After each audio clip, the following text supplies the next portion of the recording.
जय राधा माधव जय कुंज बिहारी।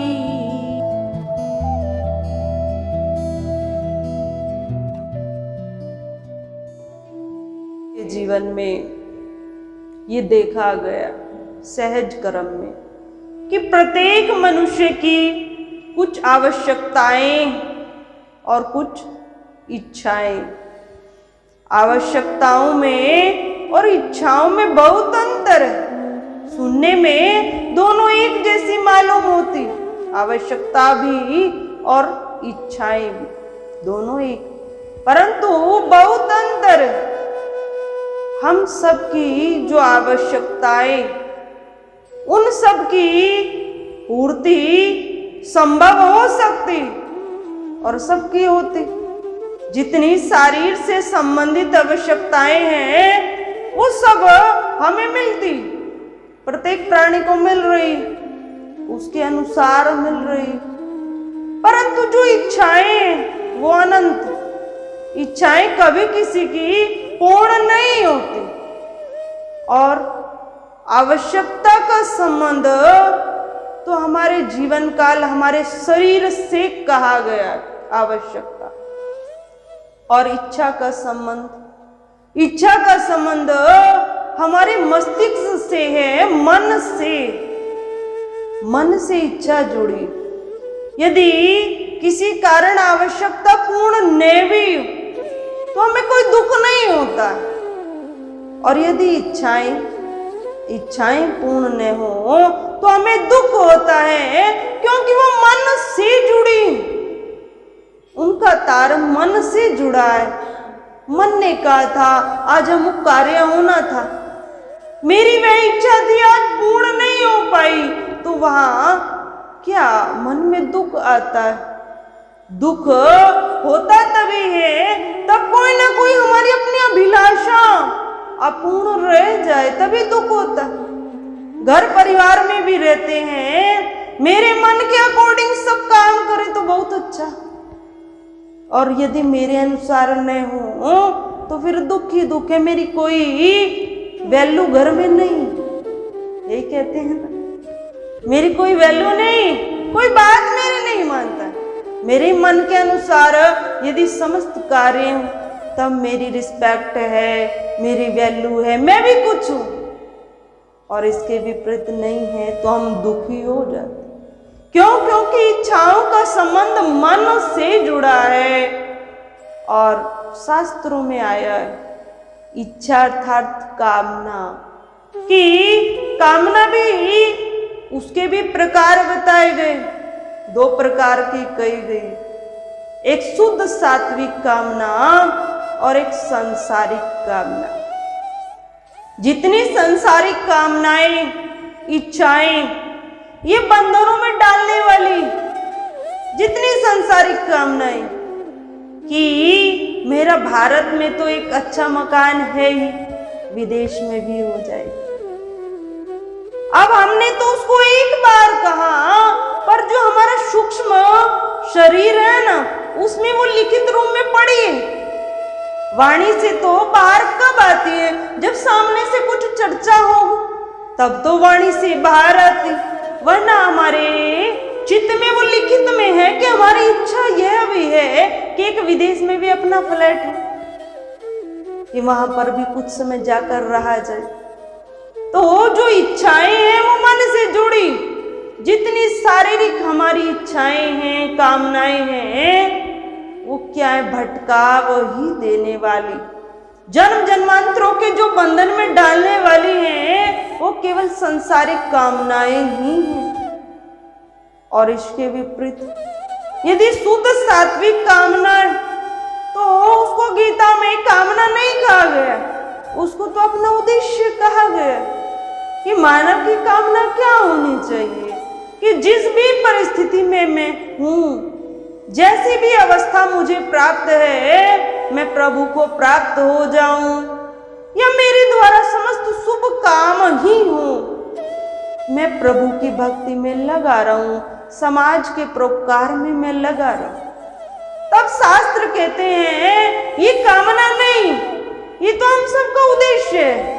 इसको कामना कहा नहीं गया है, ये तो हम सबका अपना उद्देश्य है। सबका होना चाहिए, सबका भाव ऐसा होना चाहिए। और जितनी मलिन कामनाएं हैं, सांसारिक कामनाएं, ये बंधनों में डालने वाली, और इन्हीं के कारण पुनरपि जन्म और पुनरपि मरणम, बार बार जन्म होता है। जन्म का केवल विशेष कारण यही है कि हमारे चित्त में हमारी सांसारिक बहुत कामनाएं होती, बहुत कामनाएं। एक पापी व्यक्ति भी सोचता है कि कितना सुंदर भव्य मंदिर बनाए, आश्रम बना, प्रभु की कृपा से मैं भी मंदिर में रहूं, मुझे भी आश्रम में रहने को मिले। एक पापी व्यक्ति भी सोचता है। अब कर्म उसके नहीं, ऐसे उसके कर्म नहीं है कि अगला जन्म उसे मानव शरीर का मिले और वह किसी तीर्थ स्थान का वासी बने, ये उसके कर्म नहीं। उसके कर्म में पशु योनि है, पशु शरीर, तब वह कामना की पूर्ति अवश्य होती। जो वो लेकर गया है ना इस संसार से, उसकी पूर्ति अवश्य होगी। वो कैसे होगी कि यदि हमें बिल्ली का शरीर मिलना है ना, अगला जन्म बिल्ली का, तो उसी क्षेत्र की, उसी तीर्थ की हम वही शरीर पाएंगे। यदि चूहे का शरीर प्राप्त होगा तो उसी स्थल पर हो जाएगा जो कामना यहां से लेकर गए। क्योंकि भगवान ने ये बात गीता में कही, 18वें अध्याय में ये बात आई, अंतमति सो गति, कि अंत के समय में जिस प्रकार का विचार हमारा है, जिस प्रकार का भाव हमारा, यदि उसका स्मरण हमारे मस्तिष्क में हो रहा है, उसी का चिंतन हम कर रहे, फिर कितने भी हमने शुभ सात्विक कर्म किए जीवन में, कितने भी शुद्ध सात्विक कर्म हमने किए हैं, ठीक है, उनका भोग तो होगा, पुण्य तो मिलेगा, पर जो उस समय का भाव है उसी के अनुरूप हमें अगला शरीर प्राप्त होगा। जैसा भाव हमारा रहा वैसा ही अगला शरीर हमें प्राप्त होगा। हाँ, वे सुख सुविधा सब कुछ मिल सकते हैं। जिस प्रकार का पुण्य कर्म किया है इस मृत्यु लोक में आकर, उसका भोग हमें पशु योनि में भी प्राप्त होगा, फल हमें अवश्य मिलेगा। पर जैसी सोच लेकर हम यहाँ से जाएंगे वैसा ही शरीर हमें प्राप्त हो जाएगा।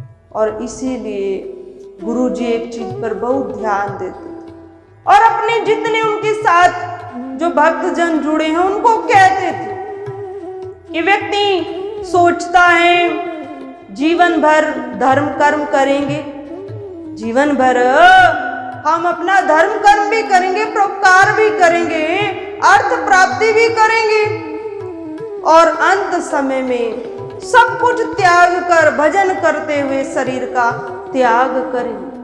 सोच तो बहुत अच्छी है, सभी व्यक्तियों की लगभग ऐसी ही सोच होती कि अभी शरीर की उम्र ही क्या है, अभी तो धन प्राप्त करना है, संसार में रहना है, धीरे धीरे परोपकार भी करते हुए अंत समय में सब कुछ त्याग देंगे और भजन करेंगे। परंतु हम सबके पास इसकी कोई गारंटी नहीं है कि उस अवस्था में जाकर भजन होगा या नहीं होगा, हो पाएगा या नहीं हो पाएगा, इसकी हम सबके पास कोई गारंटी नहीं। और उस समय भजन बन पाए ये बहुत कठिन बात, बहुत कठिन बात। वृद्धावस्था में, बुढ़ापे में भजन होगा ये बहुत कठिन बात। जब बचपन से ही भजन का अभ्यास किया जाता है और अभ्यास करते करते वो संस्कार डेवलप होते हैं तो फिर यंग एज में भी उसका प्रभाव रहता है। व्यक्ति तीर्थों पर जाता है, भगवान के दर्शन करता है, जाता भगवान के दर्शन को है, उसका वहां घूमना भी होता है, मनोरंजन भी होता है और परोपकार भी करता है। धीरे धीरे धीरे धीरे वृद्धावस्था में आता है तो उसका कुछ भजन बन पाता है। जिसका बचपन से संस्कार है भक्ति का, जिसने भजन बचपन में किया वही वृद्धावस्था में भजन कर सकता है। और यदि किसी की मानसिकता रही है कि वृद्धावस्था आती ही इसीलिए है, वृद्धावस्था आती ही इसीलिए है, घर का कुछ काम करना नहीं, बाहर का कुछ काम होगा नहीं, बस बैठे बैठे भजन करेंगे, बैठे बैठे भजन करेंगे। इतना मोह कहते हैं बालकपन में भी नहीं होता, युवावस्था में नहीं होता, जितना वृद्धावस्था में हो जाता है।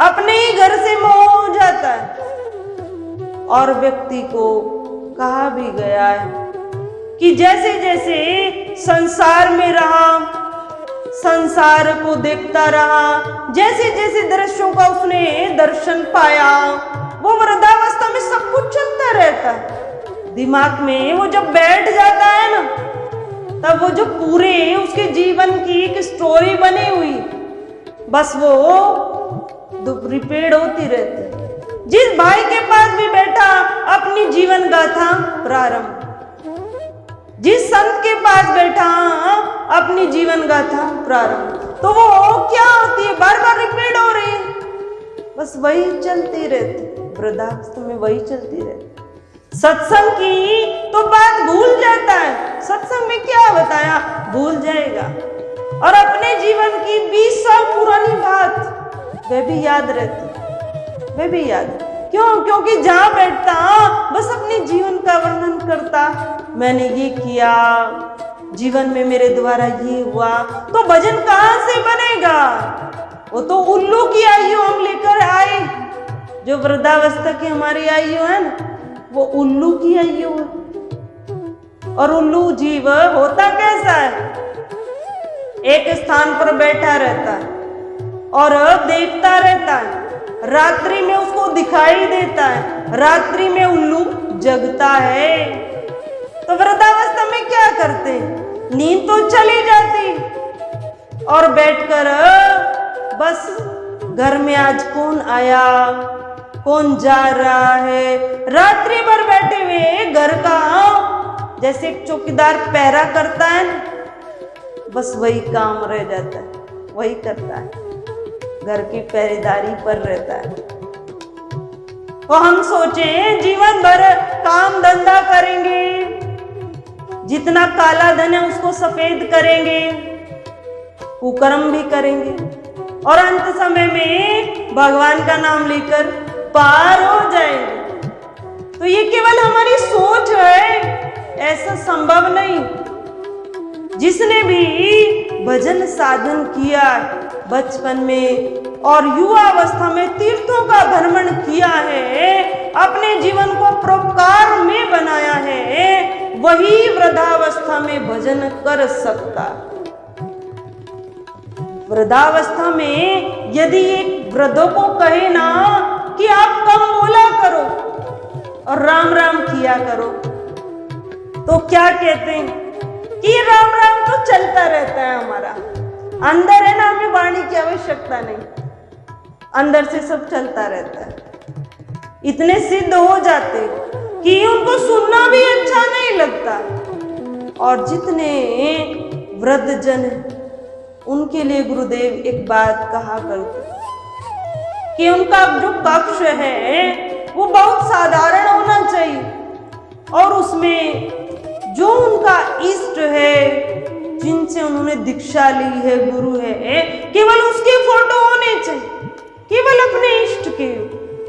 भगवान कृष्ण यदि हमारे इष्ट हैं तो उन्होंने जैसी जैसी लीलाएं की हैं, हम उन्हें लीलाओं को उस कमरे में उसका दर्शन कराएं और अपने गुरु का फोटो लगाएं, यह मानकर कि मेरे प्राण जब जाएं तो मेरी दृष्टि भगवान के फोटो पर चली जाए। उस यदि फोटो पर मेरी दृष्टि चली गई, ये भाव मेरे हृदय में आया कि मेरे भगवान का दर्शन मुझे हो रहा है, मैं भगवान के दर्शन पा रहा हूं, तब भी इस वृद्धावस्था में कल्याण हो जाएगा। ऐसा हम सबको करना चाहिए।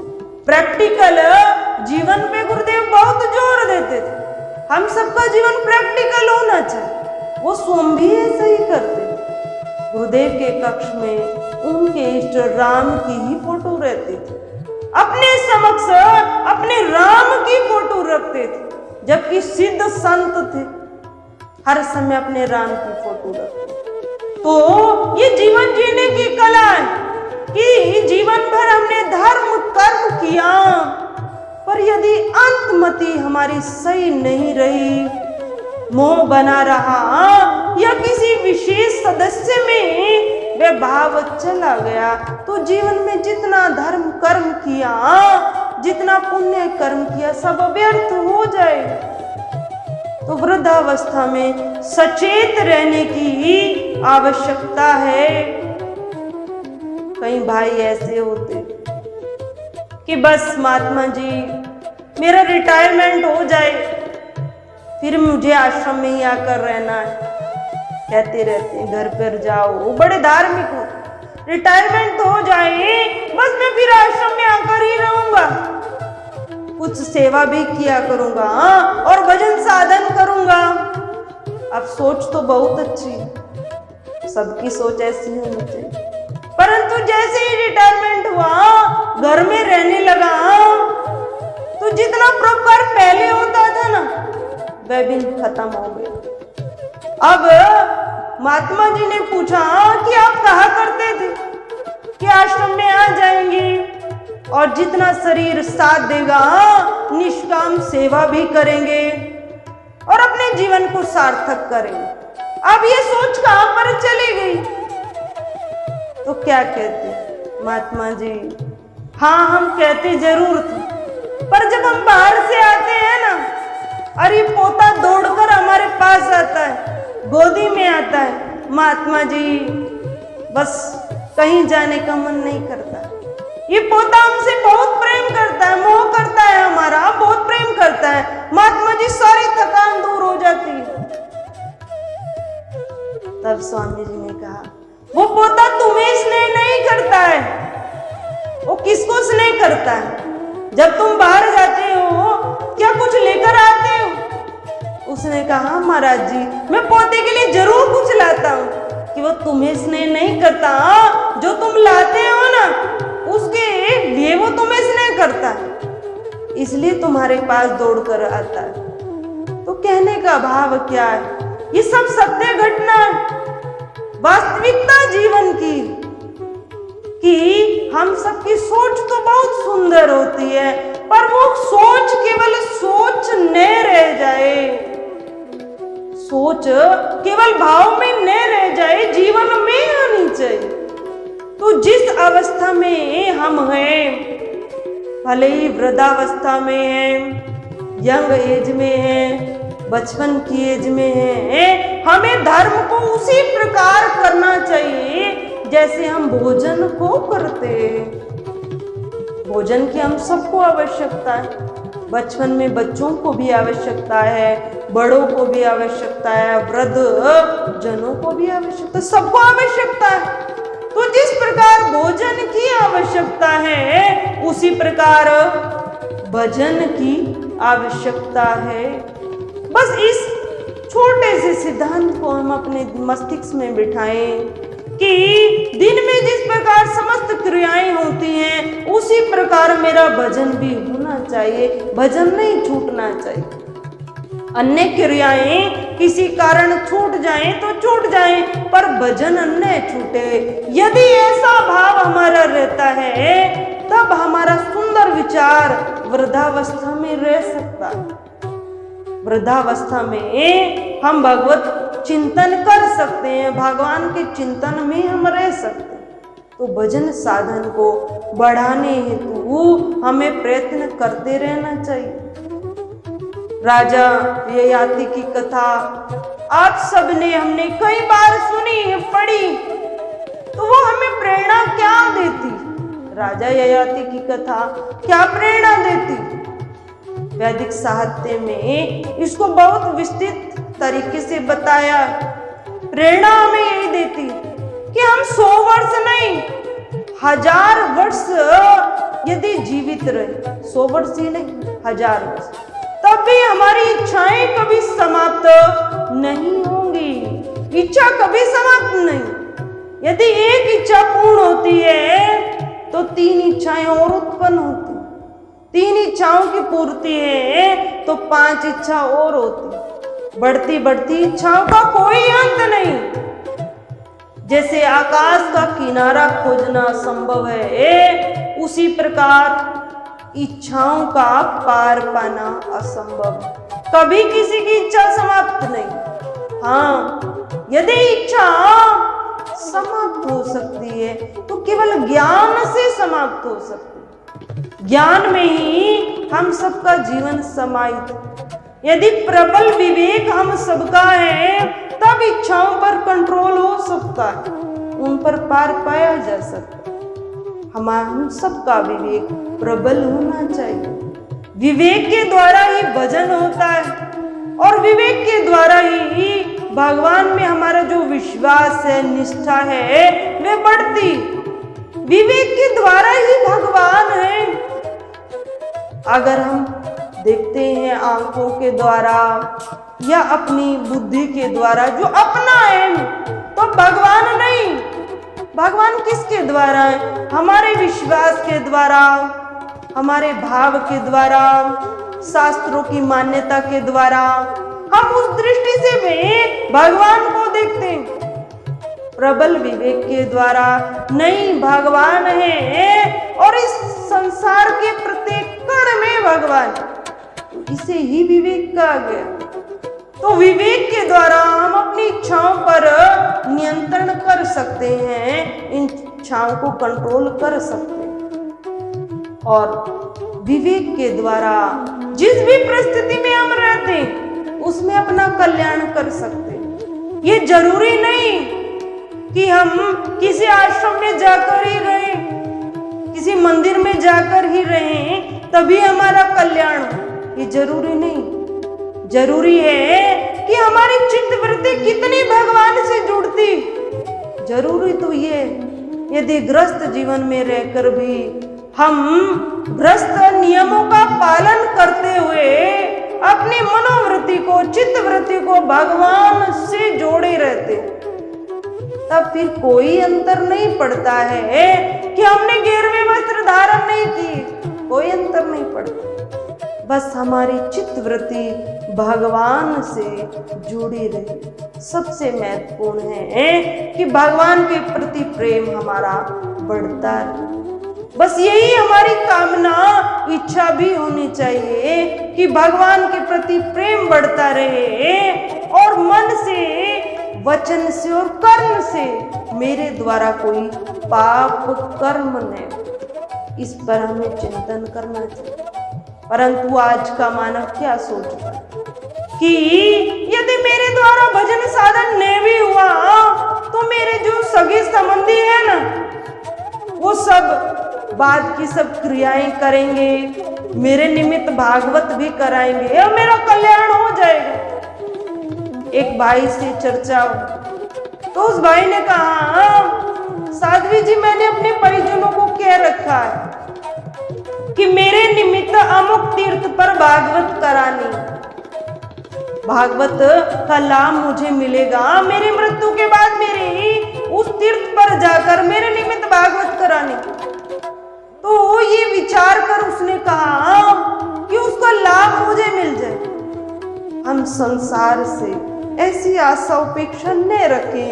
क्यों हमारे निमित्त कोई भागवत कराए, कराता है तब तो बहुत अच्छी बात है, लाभ समाज को मिलता है। परंतु यदि ये भाव रखते हैं कि मेरे घर के परिजन मेरा पिंडदान करेंगे, मेरे निमित्त भागवत कराएंगे और मेरा उद्धार हो जाएगा, मुझे कुछ करने की आवश्यकता नहीं, मेरे निमित्त सब कुछ कराएंगे, तो ये हमारी गलत धारणा है।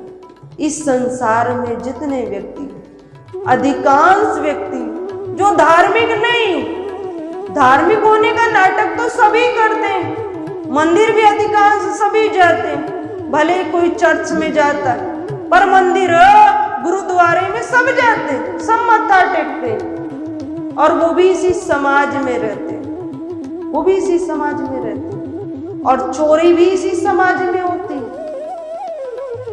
अधर्म भी इसी समाज में होता है, वो इसी समाज में रहते हैं। तो दिखावा भक्ति का सब करते हैं, पर वास्तविक भक्ति किसके हृदय में है वो भगवान ही जानते, वो परमात्मा ही जानते।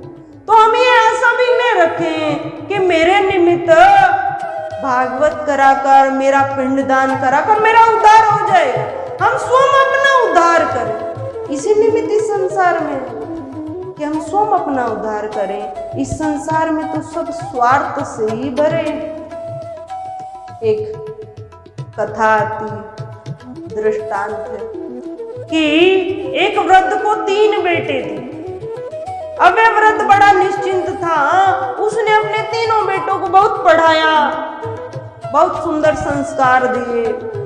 अब बेटे भी अच्छी पोस्ट पर विद्वान रहे और घर में 3 बहुएं आई, तीनों का विवाह हुआ, वह भी बहुत अच्छी। अब वृद्ध भी कार्य करता, घर भी अच्छे से चलता, पूरे परिवार में खुशहाली बनी रहती। धीरे धीरे समय बढ़ा तो जो वृद्ध था उसका जो काम वह करता था वह छूट गया, घर में ही रहने लगा। धीरे धीरे समय और बढ़ा तो वृद्ध बीमार रहने लगा। अब बीमार रहने लगा तो उसको लगा कि अब मेरे बेटे समझदार हो गए और जो घर की बहुएं हैं वे भी बहुत अच्छी, क्यों ना अब शरीर का कुछ कहा नहीं जा सकता, तो जितनी मेरी संपत्ति है ना उसका आज बंटवारा कर देता, वो आज दे देता। वृद्ध ने क्या किया कि तीनों पुत्रों को बराबर अपनी संपत्ति दी, सारी संपत्ति का बंटवारा कर दिया, अपने पुत्रों के नाम में कर। अब वृद्ध बीमार था तो सोच रहा था मेरे तो कुछ समय बाद शरीर छूट ही जाएगा, मुझे तो इसको देना ही, दे के निश्चिंत हो गया। अब धीरे धीरे वृद्ध की जो बीमारी थी वह कुछ ठीक हो गई। अब वह चलने लगा तो स्वस्थ हो गया। अब ये गारंटी थोड़ा ही ना है किसी के पास अमुक दिन ही मेरी डेथ होगी, किसी के पास कोई गारंटी नहीं कि मैं अमुक टाइम पर ही जाऊंगा। कितने भाई ऐसे हैं जो बिल्कुल, जिनको डॉक्टर भी कह देते हैं कि very critical situation, very critical, परंतु फिर भी वे बच जाते। तो ये गारंटी किसी के पास नहीं। तो वृद्ध ने यही सोचकर कि जाना मुझे है, शरीर मेरा बीमार है, तो मैं जीते जी सब कुछ बाद में लड़ाई ना हो कर देता किया। अब वृद्ध ठीक हो गया और चलने लगा, भोजन पानी सब कुछ करने लगा पहले की तरह। अब जो पहले वृद्ध की घर में रिस्पेक्ट थी, आदर था, वो सब धीरे धीरे नष्ट हो गया, सब नष्ट हो गया। अब धीरे धीरे नष्ट हुआ।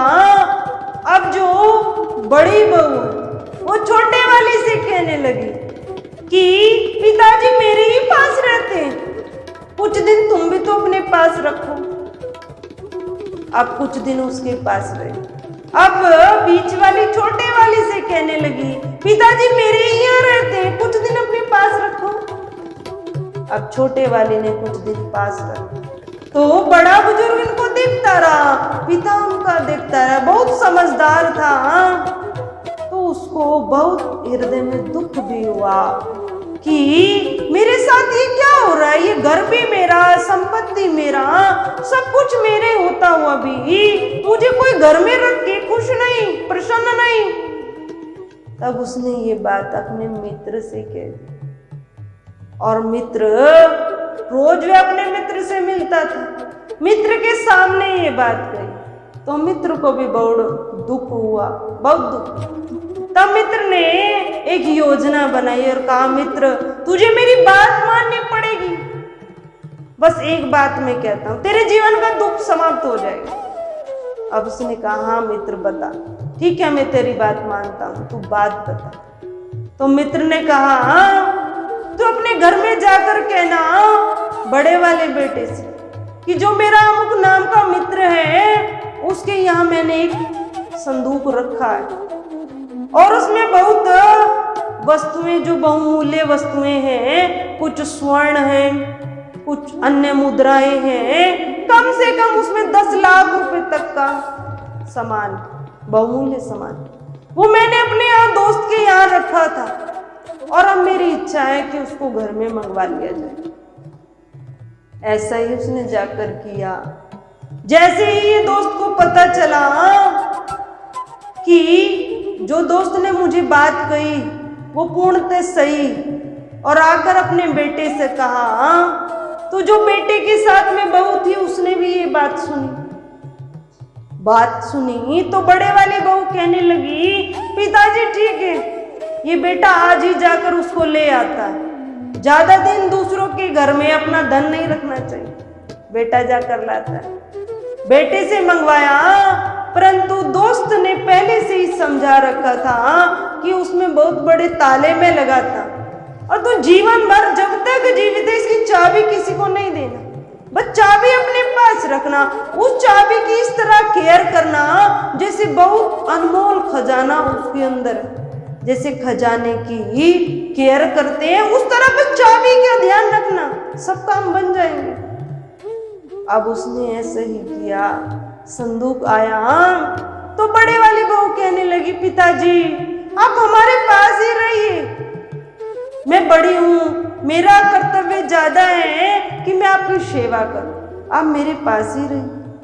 अब बड़ी बहू पूर्णतः सेवा करने लगी, छोटे वाली भी आती, वह भी सेवा करती। जैसे ही पता चला कि पिताजी के पास तो भी 10 लाख रुपए तक की पूंजी है, तो परिवार में जो पहले सम्मान था वह सब सम्मान आ गया। पिताजी को सब पूछने लगे, घर से बेटे जाते तो प्रणाम करके जाते, आते फिर प्रणाम करते, तीनों में फिर से प्रेम, घर में फिर से प्रेम। अब वृद्ध अपने दोस्त के पास जाता और खूब हंसता, यार बहुत अच्छी योजना बनाई, बहुत अच्छा मुझे सुझाव दिया, अब मेरे घर में मेरे सारे बेटे मेरे से पूछकर काम करते, बहुत अच्छा सुझाव दिया। अब जैसे जैसे समय बढ़ा, अब बूढ़े की फिर से तबीयत खराब हुई तो इस बार शरीर छूट गया। अब शरीर छूट गया तो बेटे थे, बेटों ने कहा, पिताजी अच्छा सामान छोड़ कर गए, पिताजी के पास जो संदूक है उसमें बहुमूल्य वस्तुएं, पिताजी कहा करते थे कि 10 लाख रुपए तक का इसमें सामान। तब पिताजी ये सब करके गए, हमारे लिए करके गए। तो जो छोटे वाला आया वह भी कहने लगा, मुझे भी इसमें से चाहिए, बीच वाला कहने लगा मुझे भी चाहिए, तीनों में बहस हुई। तब बड़ी बहू ने कहा, सामान तो अपने पास, पहले ही समस्त क्रियाएं कर लेते हैं, बाद में उसको खोलेंगे, और पिताजी इतना सब कुछ छोड़कर गए हैं तो हमें भी उनकी समस्त क्रियाएं अच्छे से करनी चाहिए। तब समस्त जितनी क्रियाएं थी वृद्ध की सब अच्छे से की गई, समस्त रिश्तेदारों को बुलाया गया, बहुत अच्छे से सारी अंतिम क्रिया हुई। बाद में जब समस्त मेहमान चले गए तब तीनों भाइयों ने मिलकर कहा कि अब इस संदूक को खोलना चाहिए, अब तीनों का बराबर बंटवारा यहाँ होना चाहिए। जैसे इस संदूक को खोला तो उसमें क्या मिला, उसमें केवल पत्थर ही पत्थर मिले। वह बहुत भारी था संदूक, केवल पत्थरों के वजन से केवल पत्थर ही पत्थर उसमें पाए गए। तो ये दृष्टांत हमें प्रेरणा क्या दे रहा है, वो प्राणी कोई और नहीं होते, हम ही होते हैं सब। कि धन माल यदि पिताजी के पास है, अपने परिवारजनों के पास है, तब तो हम उनको सम्मान देते, और जैसे ही यदि उनके पास अपना कुछ नहीं रहा तब फिर क्या करते। जो सम्मान बड़ों को मिलना चाहिए, बुजुर्गों को मिलना चाहिए, वह नहीं मिलता। तभी गुरुदेव कहा करते थे कि अपने जीवन के निमित्त हमेशा कुछ ना कुछ संचय करके रखो, कि तुम कहीं पर भी रहो, किसी भी अवस्था में तुम रहो, तुम्हारे पास किसी चीज का अभाव न रहे, इतना संचय अवश्य करके रखो। जब तक जीवित हो तब तक उसे संचय अवश्य रखो। कहने का भाव है, चर्चा चल रही थी कि हम ये सोचें हमारे परिजन हमारे निमित्त भागवत कराएंगे, हमारे निमित्त पिंडदान करेंगे, तो ये गलत सोच। संसार में 10%, 5% व्यक्ति ऐसे हैं जो अपने पिता के निमित्त श्राद्ध भी करते हैं, वरना श्राद्ध भी आज कोई नहीं करता। सब जो प्राचीन संस्कृति थी सब नष्ट हो रही, कोई श्राद्ध भी नहीं करता। तो हम किसी पे डिपेंड नहीं हो, हम आज से अभी से ही अपने उद्धार के निमित्त क्रियाओं को करें। यदि प्रभु ने धन दिया है तो धन को भी परोपकार में लगाएं। यदि प्रभु ने शरीर दिया है, समय भी हमारे पास है, तो शरीर से परोपकार करें। यदि शरीर साथ नहीं देता तो मन से परोपकार करें, मनवृत्ति को भगवान में जोड़ें, भगवान का भजन करें, पर करना अवश्य चाहिए। एक रिक्शा चलाने वाला मजदूर भी परोपकार कर सकता है। एक धारणा बनी है समाज में कि जिसके पास धन है वही परोपकार कर सकता, नहीं, एक मजदूर वह भी परोपकार कर सकता, वह भी धन दे सकता। एक बार एक आश्रम में, हमारे देवी संपन्न मंडल के आश्रम में एक मजदूर आया और भाव उसको बहुत सुंदर कहने लगा। उसको मालूम पड़ा कि 2 दिन बाद आश्रम में भंडारा है और भंडारे का प्रसाद तो मैं पाता हूँ, मेरा सारा परिवार पाता है, पर आज तक मैं कुछ दे नहीं पाता भंडारे में, और मैं दे भी क्या सकता हूँ, मैं तो स्वयं बेमजदूर हूँ, मैं क्या दे सकता हूँ। फिर भी वह कि कुछ भी मेरे पास है, मेरा अपना, चाहे वह कुछ भी हो, मेरा अपना है, मैं अपने को परोपकार में लगाऊं। ऐसा भाव कर संत के पास आए और संत से कहने लगे कि 2 दिन बाद भंडारा है, मैं चाहता हूँ मैं कुछ सहयोग दूं, और मेरे पास मात्र ये 100 रुपए, उस समय 100 रुपए काफी मायने रखते थे, अब से 30-35 वर्ष पहले की ये बात, उस समय मायने रखते थे।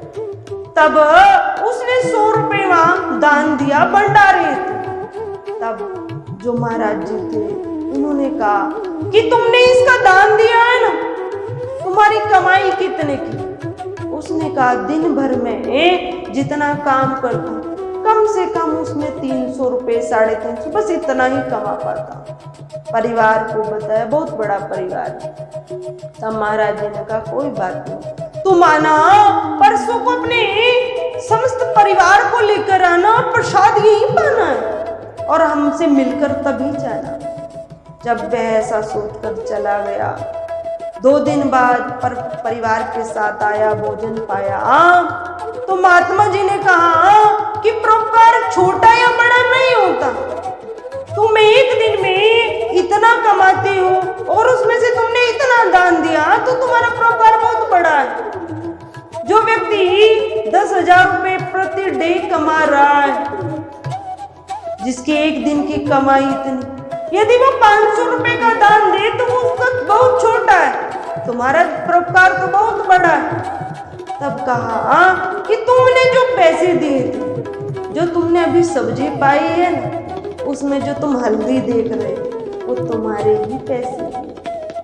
तुम कह रहे हो भंडारे में लगा देना, कि जो उसमें तुमने हल्दी पाई है सब्जी में वो तुम्हारे ही पैसे। तो परोपकार छोटा या बड़ा नहीं होता। हम समझते हैं परोपकार वही कर पाते हैं जिनके पास अर्थ बहुत है, धन बहुत नहीं। परोपकार हम अपने से करें, भले ही मंदिर की दान पेटी में हम अपनी कमाई से 5 रुपए डालें, पर हम अपना डालें, अपने से परोपकार करें, उसी से हमें लाभ मिलेगा। तो यदि धन हमारे पास है तो धन से परोपकार करें, शरीर स्वस्थ है तो शरीर से परोपकार करें, यदि शरीर स्वस्थ नहीं है तो मन से परोपकार करें, पर परोपकार अवश्य करें। यही साथ जाने वाली, अन्यथा कुछ साथ किसी का आज तक गया नहीं। कोई वस्तु कोई आज तक लेकर नहीं गया, सब छोड़ कर गए। यदि हम अपने हाथ से कुछ दान दे देते हैं तो जो दान दिया है ना, बस वही साथ जाने वाला, वही साथ जाएगा। साथ ले जाने की केवल एक ही विधि है, जो इस संसार में दे रहे हैं वही हमें स्वर्ग में, अन्य लोकों में वही प्राप्त होता है। या अगला जन्म भी हमारा मिलता है तो कई गुना होकर वे हमें वापस मिल जाता है। तो हम परोपकार अवश्य करें, अपने जीवन को देखते रहें। जिस भी अवस्था में है हमारा भजन ही बढ़ना चाहिए, हमारे द्वारा परोपकार ही होना चाहिए, हमारी इच्छाएं नहीं बढ़नी चाहिए। इच्छा बढ़े तो केवल भक्ति की बढ़े, इच्छा हो तो केवल प्रभु के चरणों की हो, कि केवल प्रभु की याद हर समय बनी, हर समय बनी। जैसे एक स्त्री जो पहले माताएं पानी भरती थी, स्त्री पानी लेकर आती थी कुओं से बहुत दूर दूर तक। हमने देखी नहीं पर चित्र देखा है, और चित्र में हमें महापुरुषों ने समझाया है। देखो इस चित्र में तुम्हें दिख रहा है कि एक स्त्री मटके लेकर एक के ऊपर दूसरा मटका, 2 मटके सर पर हो गए और एक मटका साइड में हो गया, और हाथ में कोई एक पात्र हो गया, चाहे वे डब्बा है, बाल्टी, अन्य कोई पात्र। देखो ये किस विधि से चल रही है, और ये किस विधि से चलती है, ना तो इसका मटका हिलता है और इसका काम भी हो जाता है, और ये आपस में वार्तालाप भी करती है। कोई दूसरी होती है तो उससे वार्तालाप भी इसकी होती है। तो इसकी ऐसी क्या कला है कि ये मटके के ऊपर हाथ भी नहीं लगाती, दोनों हाथ व्यस्त हैं, बात भी करती है और इतनी दूर से जल भी लेकर आती। चित्र हम सबने देखा। फिर इसके पीछे कारण क्या है, विचार कर। कारण ये है कि मटके भले ही उसके सर पर हैं, हाथ उसके भले ही व्यस्त हैं, भले ही भी वार्तालाप कर रही है, पर जो सोच है, जो मन है, जिस पर ध्यान केंद्रित है, वो मटकों पर ही है। व्यवहार सब हो रहा है पर उसका जो ध्यान है वो अपने मटकों पर ही है।